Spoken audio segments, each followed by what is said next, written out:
एक समय की बात है। अलीपुर नाम का एक गांव था जहां लीला अपने बेटे और बहू के साथ रहा करती थी। लीला के बेटे और बहू की कुछ दिनों पहले ही शादी हुई थी। लीला के बेटे का नाम चंपक और बहू का नाम जूही था। जूही शहर की रहने वाली एक पढ़ी लिखी लड़की थी, इसलिए जूही और लीला में आए दिन जरा जरा सी बातों को लेकर बहसबाजी होती रहती थी। एक दिन लीला अपनी बहू जूही से कहती है, अरे बहू, कल का दिन बहुत अच्छा है, इसलिए कल मंदिर जाकर भगवान को नारियल चढ़ा देना। कल के दिन नारियल चढ़ाने से धन की प्राप्ति होगी और सभी बिगड़े हुए काम यूं चुटकी में बन जाएंगे। जूही हंसते हुए लीला से बोलती है, क्या माँ जी, आप भी कैसी बातें करती हो? भला एक नारियल चढ़ा देने से कोई धन मिल सकता है? अगर ऐसे नारियल चढ़ा देने से धन मिलने लगा तो मैं रोज मंदिर में एक क्या 2 नारियल चढ़ा दूं। हाँ हाँ, भला तू क्यों मेरी बात मानेगी? शहर की पढ़ी लिखी बहू जो है और मैं ठहरी गांव की गंवार, तुझे तो मेरी सब बातें बेकार की ही लगती हैं। अरे माँ जी, आप तो गुस्सा हो गई। अगले दिन लीला अपनी बहू जूही से बोलती है, अरे बहू, मैं तो भूल ही गई थी कि आज सोमवार है।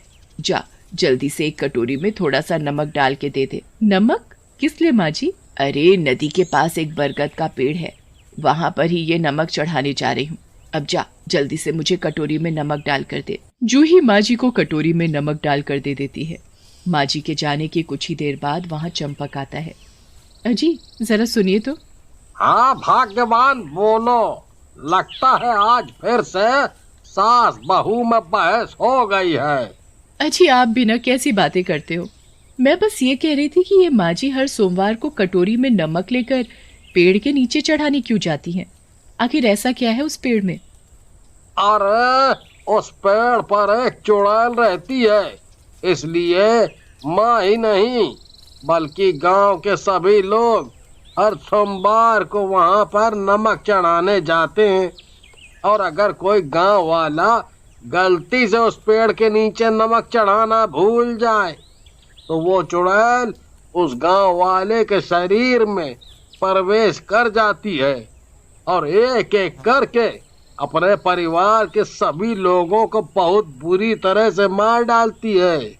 और जिसके शरीर में वो चुड़ैल होती है, आखिर में उसे भी जिंदा नहीं छोड़ती है। अरे ऐसा भी भला कहीं होता है? ये गांव वाले भी ना बस कही सुनी बातों पर विश्वास कर लेते हैं, और वैसे भी भूत चुड़ैल जैसी कोई चीज नहीं होती। अरे भाग्यवान, ये कोई कही सुनी बात नहीं है। सभी गांव वालों ने अपनी आंखों से उस चुड़ैल को देखा है। अजी मैं नहीं मानती ये सब। तभी वहाँ लीला आ जाती है। लीला चंपक से कहती है, अरे बेटा चंपक। हाँ माँ, बोलो क्या बात है? कुछ दिनों बाद सुधा के बेटे की शादी है, तो मैं सोच रही थी कल ही मैं सुधा के गांव निकल जाती हूँ। और वैसे भी घर का ध्यान रखने के लिए तुम दोनों तो हो ही यहाँ पर। अरे माँ जी, आप यहाँ की चिंता मत कीजिए, आप शादी में जाइए और खूब मजे करिए, मैं घर का अच्छी तरह से ध्यान रखूंगी। अगले दिन लीला बैग लेकर घर से निकल रही होती है। तभी लीला जूही से बोलती है, बहू, अगर मैं सोमवार तक नहीं आ पाई तो तुम याद से बरगद के पेड़ के नीचे नमक चढ़ा आना। ठीक है? ठीक है माँ जी, मैं नमक चढ़ाऊंगी। कुछ दिन हो जाते हैं, तभी जूही को याद आता है कि आज सोमवार है और माँ जी ने उसे नमक चढ़ाने को कहा था। जूही कटोरी में नमक लेकर जाती है और देखती है कि गांव की बहुत सी औरतें उस पेड़ के नीचे नमक चढ़ा रही हैं। हे भगवान, ये गांव के लोग सच में कितने अंधविश्वासी हैं। और ऐसा बोलकर जूही बिना नमक चढ़ाए ही वहां से आ जाती है। मैं भी तो देखूं आखिर कौन सी चुड़ैल है जो लोगों को बुरी तरह से मार डालती है। शाम को चंपक माँ को घर लेकर आता है और जूही से बोलता है, जूही, तुमने पेड़ के नीचे नमक तो चढ़ा दिया था ना? नहीं, मैंने कोई नमक नहीं चढ़ाया। और देखो सुबह से शाम हो गई, मैं तो बिल्कुल पहले जैसी हूँ। मैंने तो पहले ही कहा था ये सब अंधविश्वास की बातें हैं। अब आप ही बताओ, क्या आपको मेरे ऊपर कोई चुड़ैल का साया दिख रहा है? हे भगवान, ये तूने क्या कर दिया बहू, अब वो चुड़ैल किसी को नहीं छोड़ेगी। अरे बेटा चंपक, रात होने वाली है, ये चुड़ैल बने इससे पहले इसे जल्दी से इसके कमरे में बंद कर दे, नहीं तो हम दोनों को जान से मार डालेगी। फिर चंपक जल्दी से जूही को उसके कमरे में बंद कर देता है। अच्छा ये क्या कर रहे हो आप? मैं तो आपकी पत्नी जूही हूँ, कोई चुड़ैल नहीं। रात होते ही जूही के शरीर में चुड़ैल आ जाती है और जूही जोर जोर से चिल्लाने लगती है। और जोर जोर से दरवाजा खटखटाने लगती है। अब जूही का शरीर पूरी तरह से एक चुड़ैल के रूप में बदल चुका था।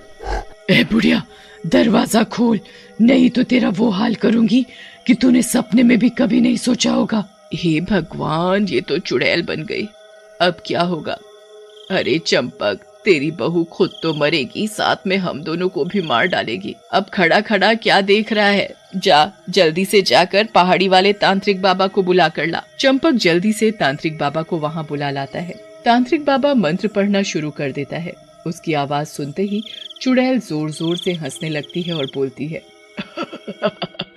अरे तांत्रिक, तुझे क्या लगता है तू मुझे इसके शरीर से निकाल देगा? अरे तू नहीं जानता कि तूने यहाँ आकर कितनी बड़ी गलती की है।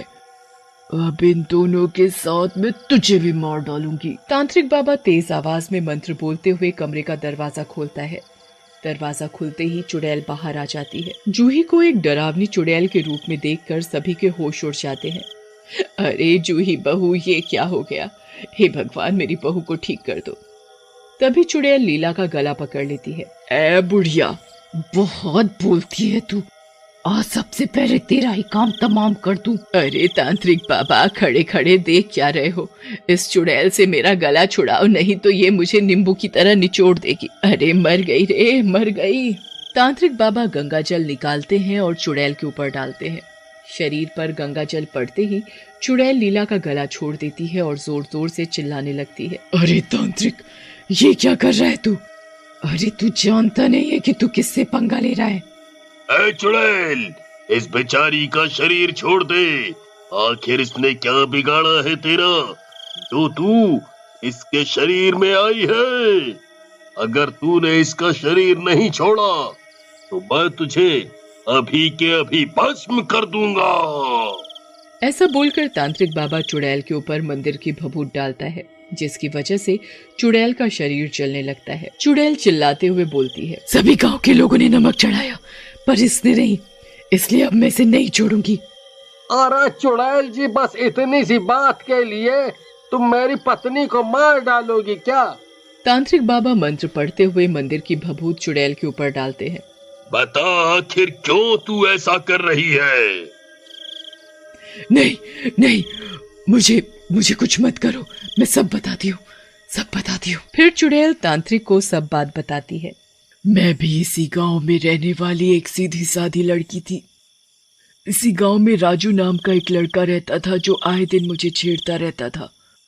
और एक दिन वो मेरे घर आया और मेरे बाबा से मेरा हाथ मांगने लगा, पर मेरे बाबा को उसके बारे में पता था कि वो लड़का एक नंबर का बदमाश है, आए दिन गांव की लड़कियों को छेड़ता है। इसलिए मेरे बाबा ने शादी से इनकार कर दिया। पर राजू को ये बात बर्दाश्त नहीं हुई और एक दिन उसने चोरी से हमारे घर में घुसकर घर के नमक में जहर मिला दिया, जिसे खाने की वजह से मेरे बाबा की उसी समय मौत हो गई। जब ये बात मुझे पता चली तो मैंने गांव के लोगों को सारी बात बताई, पर किसी ने भी मेरा साथ नहीं दिया और मैंने बरगद के पेड़ से लटक कर अपनी जान दे दी। पर इसमें इस बेचारी का क्या कसूर, जो तू इसके शरीर में घुसकर इसे इतनी पीड़ा पहुंचा रही है? क्योंकि ये भी इसी गांव की रहने वाली है और जो बरगद के पेड़ के नीचे नमक नहीं चढ़ाएगा, मैं उसका यही हाल करूंगी। तभी तांत्रिक बाबा और चंपक मिलकर चुड़ैल को रस्सी से बांध देते हैं। तांत्रिक बाबा जल्दी से मंदिर की भभूत को चुड़ैल के मुंह में डाल देते हैं। भभूत के मुंह में जाते ही चुड़ैल जूही के शरीर से निकल जाती है और राख बनकर हवा में उड़ जाती है। जूही अब पूरी तरह से ठीक हो जाती है और अपनी सास से बोलती है, अरे माँ जी, मैंने आपका क्या बिगाड़ा है जो मुझे इस तरह से रस्सी से बांधा हुआ है? अरे मेरी शहरी बहू, अभी भी अकल नहीं आई तुझे जो ऐसे बोल रही है? अरे माँ जी, मैं तो मजाक कर रही थी। जूही की बात सुनकर सभी जोर जोर से हंसने लगते हैं।